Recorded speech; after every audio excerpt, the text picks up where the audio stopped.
capítulo 3, do verso 16 a 28 do livro de 1 Reis, relata-se um fato, um episódio que mostra como que o rei Salomão adquiriu e manifestava um coração sábio. Certa vez, uma mãe se apresenta ao rei Salomão na companhia de uma outra mulher, de uma outra mãe. E ela relata que elas viviam juntas, viviam debaixo do mesmo teto, na mesma casa, e ambas deram à luz a um filho. E a mãe do filho, a mãe verdadeira, ela relata que durante a noite, a outra mãe, ela dormindo, rola por cima e mata seu filho sufocado. E aí, motivo esse que leva essas duas mães diante do rei para que ele desse o veredicto dele quanto à entrega da criança. Por que isso? Porque a mãe verdadeira alegava exatamente isso, que essa mãe que matou o filho sufocado levantou-se à noite, na espreita, e vendo que o filho dela foi morto, sufocado, pegou o filho dela, colocou do lado da mãe da criança viva e pegou a criança viva e colocou ao seu lado. E aí essa mãe verdadeira, ela, ao deparar com isso, na hora que acorda, ela verifica que o filho que estava morto do lado dela, pelas características, não era o filho dela. E aí onde elas entram numa demanda em desavença.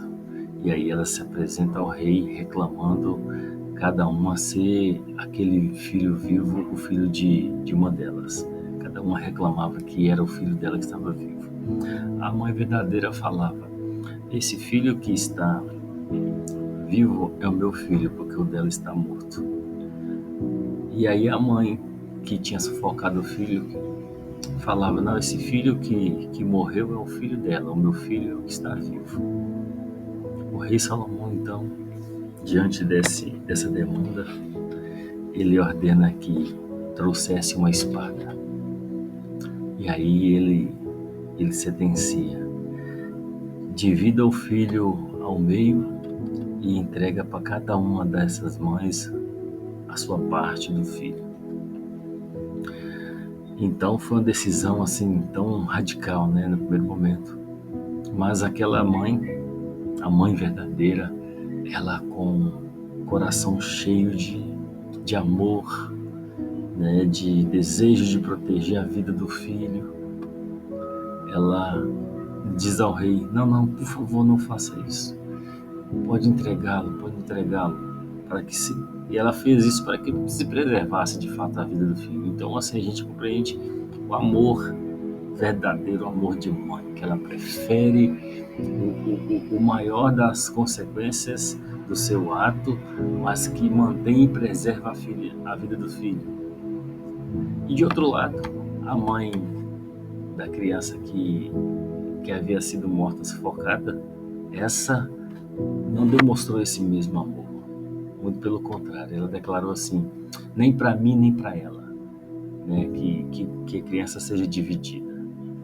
O rei, então, identificando com muita sabedoria quem era a mãe, ele proíbe, ele intervém na situação e não permite que fosse sacrificada ou que fosse dividida a criança por meio da espada.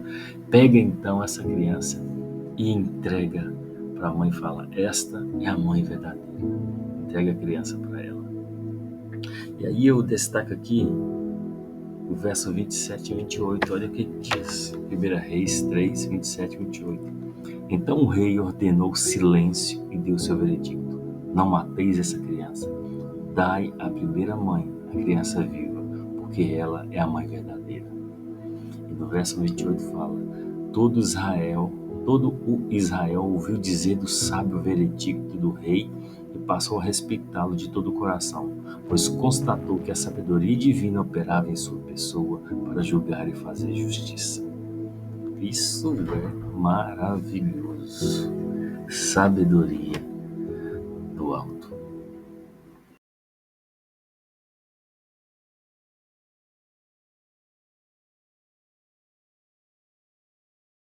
Hoje, 17 de janeiro, nós estamos meditando no 17º capítulo de Provérbios, né? Desde o início do ano, nós adotamos essa série, a série Gotas de Sabedoria, para compartilhar um pouco de cada dia, uma porção da sabedoria de Deus na sua vida, né?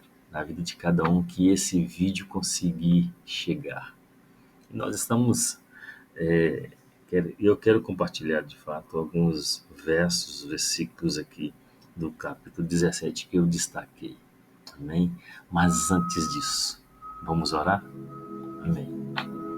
Pai querido, obrigado. Obrigado mais uma vez por tua graça e misericórdia que se renova sobre nós nessa manhã maravilhosa. Pai querido, eu peço a ti, Senhor, que nos dê o teu Espírito Santo, por meio dele a revelação da tua palavra, dá o entendimento, Pai, acerca da sabedoria disponível aqui, Pai, no livro de Provérbios. Dá-nos entendimento eterno, em nome de Jesus, para alcançarmos um coração sábio. Senhor, é o que nós pedimos a Ti. Nós também agradecemos a Ti pela noite de sono tranquila, de paz, Senhor. Obrigado pela Tua provisão diária, pela Tua provisão para esse dia, Senhor. Obrigado. Obrigado pelo Teu favor, o Teu amor, que nos sustenta e nos mantém. Em nome do Senhor Jesus Cristo nós oramos. E eu destaco aqui então, a partir do verso 1, verso 2 já fala assim, olha, melhor é um pedaço de pão seco com a paz e tranquilidade do que uma casa onde há banquetes e muitas brigas. Olha, fala um pouco do contentamento, da paz também, né? O que é melhor você comer um alimento tão simples, mas debaixo de um lugar, num ambiente de paz. Verso 2, o servo sábio dominará sobre o filho de conduta vergonhosa e participará da herança como um dos irmãos. O interessante aqui é que mesmo o escravo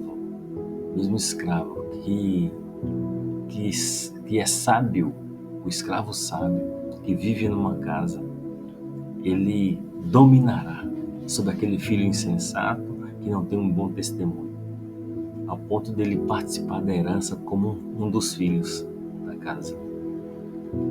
Versos 5 e 6 fala, quem zomba dos pobres mostra desprezo pelo Criador deles. Quem se alegra com a desgraça não ficará sem castigo. A gente não deve de fato zombar, né, das pessoas que têm condições mais inferiores, né, os pobres e tal. Verso 6, os filhos dos filhos são uma coroa para os idosos e os pais são orgulho dos seus filhos. Aqui está falando dos netos, né? Que os netos é uma coroa, são uma coroa para os seus avós. E os pais são o orgulho dos seus filhos. Isso é bênção demais. Verso 9 e 10 fala, aquele que cobre uma ofensa promove amor, mas quem lança em rosto separa bons amigos. A repreensão faz parte, verso 10, a repreensão faz marca mais profunda no homem de entendimento do que 100 açoites no tolo. Nossa, isso aqui é muito profundo. E a repreensão aceitada, né? A repreensão recebida, e a repreensão recebida está na vida do homem temente a Deus, do homem que se submete ao ensino, do filho obediente, ou do filho que está em busca de sabedoria. Aí fala que, esse texto fala exatamente a marca, como é importante a repreensão na vida desse filho sábio, ou desse filho obediente, que vai produzir nele marcas tão profundas que vai transformar. E ao contrário de 100 açoites sobre o homem tolo, por mais que marque a sua carne, marque ele, né, pelo castigo, ele jamais vai chegar a um nível de sabedoria. Verso 13 fala, quem retribui o bem com o mal jamais deixará de ser mal, de ter mal no seu lar. Olha, quem retribui o bem com o mal jamais deixará de ter mal no seu lar. E a palavra do Senhor nos ensina, né, que O salmista Davi fala isso mesmo, que aquele que sabe fazer o bem e não faz, comete pecado. Isso é tão sério, amados. Nós somos chamados para manifestar a graça, trazer bondade no coração das pessoas, fazer o que é bom para eles. Verso 15 e 16 fala assim: absorver o ímpio e condenar o justo são coisas que o Senhor odeia, ou seja, a injustiça. Condenar o inocente e livrar o culpado. Verso 16: de que serve o dinheiro na mão do tolo, já que ele não quer obter sabedoria?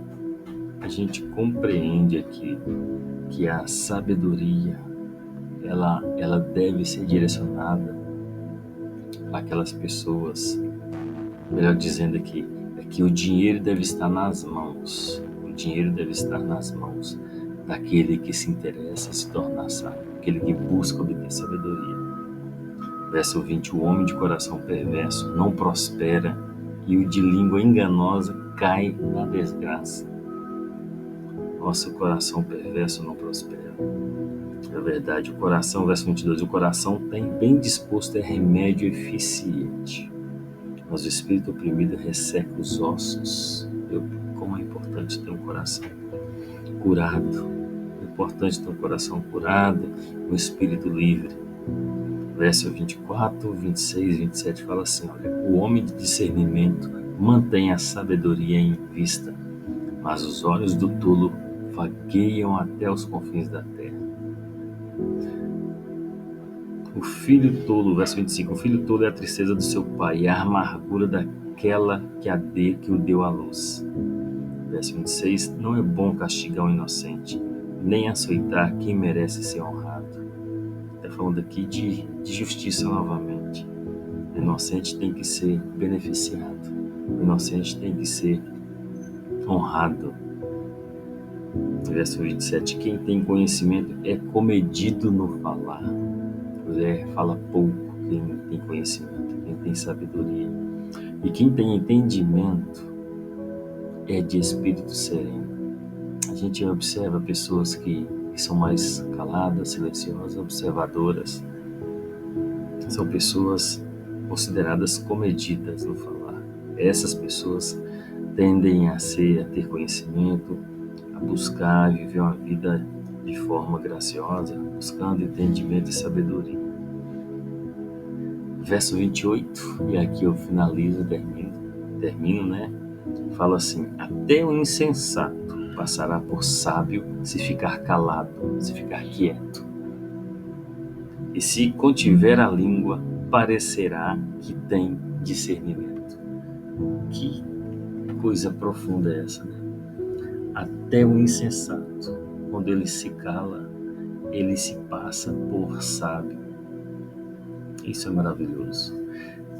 Meu irmão, minha irmã, estamos encerrando esse tempo de meditação em gota de sabedoria. Amanhã eu retorno mais uma vez com uma porção aqui da sabedoria que vem de Deus. Deus abençoe você, te dê um dia maravilhoso, de paz e alegria, em nome de Jesus. Amanhã eu volto. Tchau.